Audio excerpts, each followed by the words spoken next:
Hey everyone, welcome back to Portal of Wisdom. I'm back today with another story for you. If you are new to the channel, like and subscribe and click that little post notification bell so you get alerted when I post new videos. And now on to today's topic. Today we are going to talk about the lost treasure in the Sangre de Cristo foothills or mountains of northern New Mexico.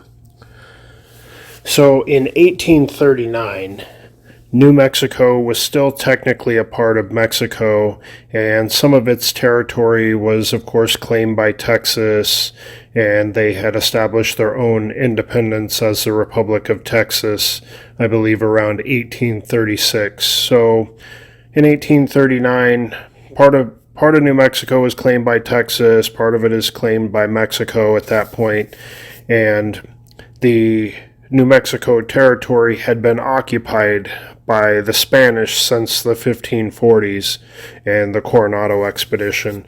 And, this was nearly a century before the Pilgrims landed at Plymouth Rock. So, Spanish occupation for a long time there.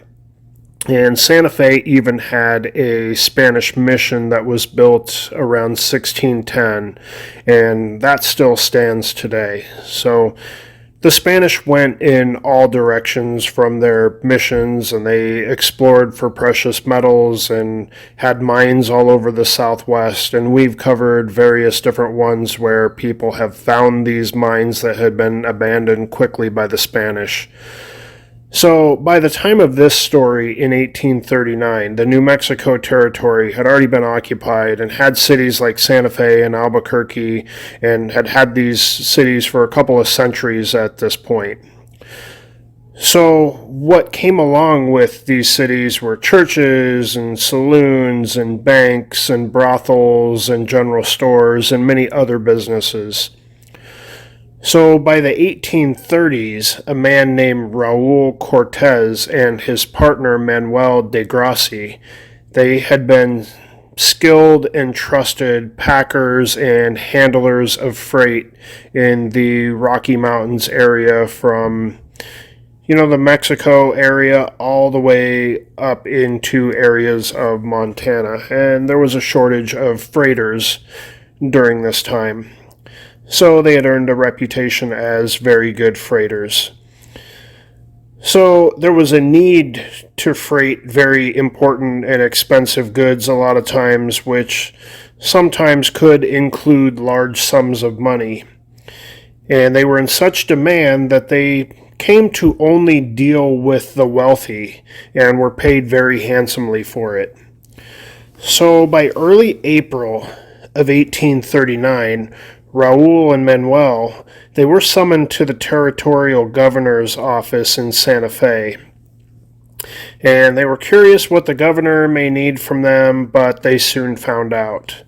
So they were led to a nicely furnished room where they were introduced to Maria Toulouse, who was known by most as Madame Barcello.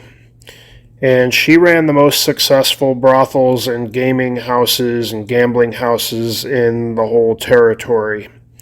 So she told them she had amassed $500,000 and didn't want to put the money in these newer, less safe banks in New Mexico or these areas around here.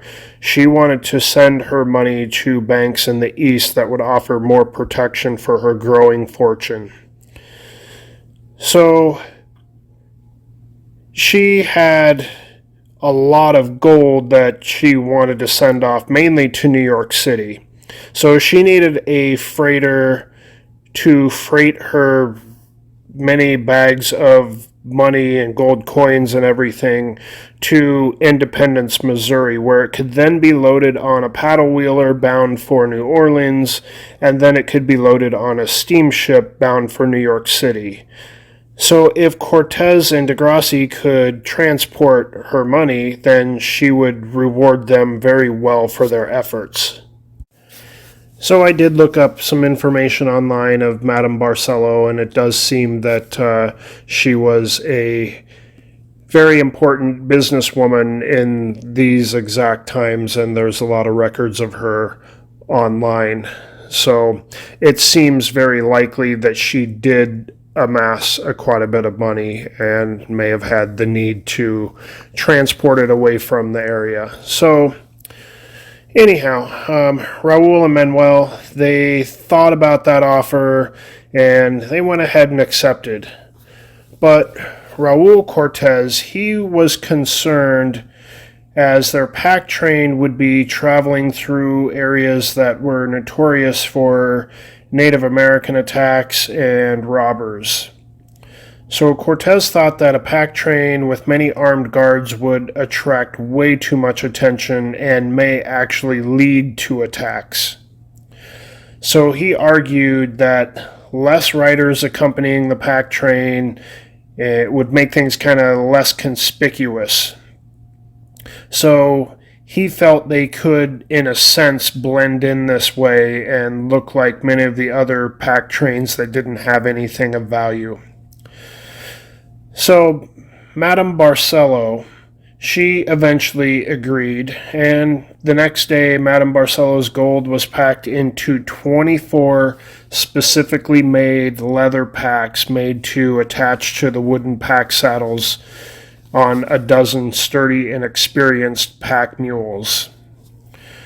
So Cortez always preferred mules to horses, it was said, as the mules could better handle the weight on the steep, rugged, mountainous trails that they often encountered.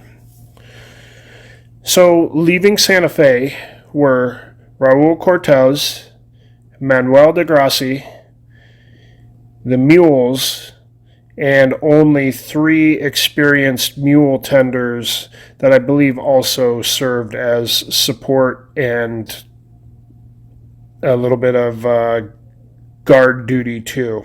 So these mule tenders were to help if anything were to happen. So they headed northeast out of Santa Fe at about noon on the first day they headed out, and it was said it was an early day in April. And on the second morning, one of the 3 mule tenders, or guards as they also served as, noticed that he thought he saw a group of men on the trail behind them that he thought could possibly be following them. So Cortez himself rode to the top of a hill, and he spotted this group of about 10 men, about a mile behind them or so. So that evening they made camp, and they let the horses and mules graze while the men were constantly on watch, taking shifts throughout the night. So a couple of hours later, after they made camp, Cortez was made aware that the group of men had passed them to the north and kept on going on the same trail that Cortez and his men were on. So the guards on duty advised Cortez that, hey, this band of men looked like they were all of Mexican descent and they were all heavily armed. So the next morning, Cortez and the men, they loaded up the mules again, and Cortez warned that there could possibly be an ambush ahead. So each rider was on high alert, watching their surroundings very carefully. So once the mule train was about 40 miles east of the village of Taos, the bandits emerged from a nearby arroyo, firing their pistols at the mule tenders. Cortez quickly got his men and mules to the safety of a nearby group of large boulders for a defensive position. So their defensive position consisted of a somewhat circular arrangement of large granite boulders, and they did provide needed protection to keep them out of harm's way, but they were trapped there for the moment. So there was sporadic gunfire throughout the day, but both sides had found some protection, and nothing really came of the first day. Kind of was a stalemate. So Cortez' mule train was outnumbered, and his mule tenders were not expert marksmen, so they weren't of a lot of help there either. So Cortez's position It did have this irregular circle of boulders, and it was said that 3 of these boulders in the middle of this somewhat of a circle, these 3 middle boulders, were massive, like each the size of a 2-story house. So it sounds like there was an irregular circle of big boulders, and then 3 massive boulders in the middle, kind of arranged also in maybe a semicircular type of format that were extremely large. So what happened now is overnight, the bandits managed to climb to higher ground where they could look down onto the mule train and their protected position. So once dawn came, they opened fire on them, and Degrassi and a mule tender were taken down by shots to the head right away. Now only Cortez and 2 more men remained. So at this point, Cortez brought the remaining 2 men and the mules into a spot that was a little bit more protected. So it was said that one of these massive boulders in the middle had kind of a protective overhang on it. And Cortez brought the remaining men and the mules under this protective overhang. So I guess it seems like this boulder was monstrous, the size of a 2-story house, and had a large enough area of a protected overhang to get the remaining men and the mules underneath there. And this kept them out of the gun sights of the bandits. So in this protected spot, Cortez ordered the 2 remaining mule tenders to excavate a trough to bury their dead friends. He had them enlarge the grave then once the dead men were laid to rest, and then he had them place all 24 gold-laden packs on top and beside their comrades. So once filled back in, they made a campfire over top of the burial site. With the money securely hidden and figuring since the money was buried out of sight of the outlaws, Cortez figured they could go ahead and surrender and show the bandits that they had nothing of value. Then Cortez figured that once the bandits were gone, they could then dig back up the fortune and continue on the journey. So Cortez tied a white bandana on top of a rifle and had one of the mule tenders climb a large boulder to wave it for their surrender. And once this mule tender was on top of the boulder and waving the bandana, he was cut down with a bullet through the chest and he fell lifeless from the rock. So just before sundown, the bandit leader yelled out to Cortez for a truce and to talk. Cortez at this point accepted, and the tall bandit leader approached Cortez. He explained that he knew that they were transporting Madame Barcelo's gold coins, and if they turned over the gold, he would let the 2 remaining men go free so they could return to Santa Fe. So Cortez told the leader he had no idea what he was talking about. And the bandits then disarmed Cortez and the remaining mule tender. And the mule tender took this as a sign of what was about to come, and he tried to run to the brush to escape, and he was instantly cut down with rifle fire. So as 2 bandits and Cortez sat around the fire that Cortez had made, and Cortez was making a pot of coffee, and the rest of the bandit gang was looking around for the treasure. So the 2 bandits stayed sitting around the fire, I guess protecting Cortez or making sure Cortez didn't try to make a run for it. And they're sitting there guarding him, they're having coffee, they are oblivious that they're sitting on top of the treasure. And of course, at this point, Cortez decided he was not going to try to escape because His last mule tender that tried that didn't meet with very good luck for him. So after the bandits searched the area unsuccessfully, then they pointed a rifle at Cortez's head and told him to tell them where the treasure was. And he again played dumb and said he had no knowledge of any gold.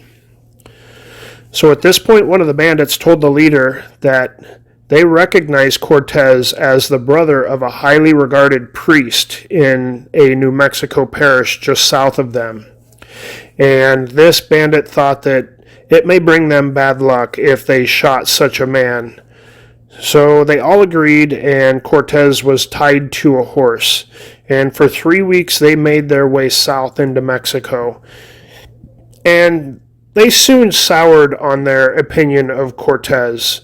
At this point, they agreed he was just dead weight, and they were feeding and watching him, and it was just determined that they didn't really need him much longer. He didn't serve much of a purpose to them. So they started to ignore Cortez, and they also quit tying him up at night. They figured he had no boots or shoes, and he would not be so dumb as to try to escape. However, Cortez could see the writing on the wall at this point, and he decided it was best for him to try to escape now, instead of waiting on the gang to tire of him some more and do away with him. So one night, Cortez managed to steal one of the bandits' horses while they were all asleep, and he started his escape to the north. And he rode for days and days before he came across a road that he recognized that he knew would take him up into Santa Fe. So 2 more weeks later, Cortez rode into Santa Fe, very sickly and very weak. He found Madame Barcello, and she put him up in one of her rooms in one of her houses to recover. And he told her the gold was, safely and securely hidden about 40 miles east of Taos. So his weak hands sketched a rough map of the location. And he told her that as soon as he recovered, he would continue the trip. And he also explained all the details of what happened to his crew. So, feeling relieved that he had made it back to Santa Fe and explained the approximate location and sketched a map and everything, Cortez fell into a deep sleep. So, he still hadn't woken up by the next afternoon, and it was discovered at that point that he had passed away that night in his sleep. So, Madame Barcello, she put another expedition together about a couple weeks later or so, and this party of men were entrusted with the map that Cortez had drawn, and they set out to find this location. After about 2 weeks of no word from those men, Madame Barcello sent another expedition to find them. And after a couple of days, that expedition was found about 25 miles from Santa Fe. They were all scalped and dead. The only known map that they had was now missing. So it appears that there could still be a fortune in the New Mexico foothills or mountains of the Sangre de Cristo range, east of Taos, approximately 40 miles. It's highly possible that no one has ever found this treasure yet.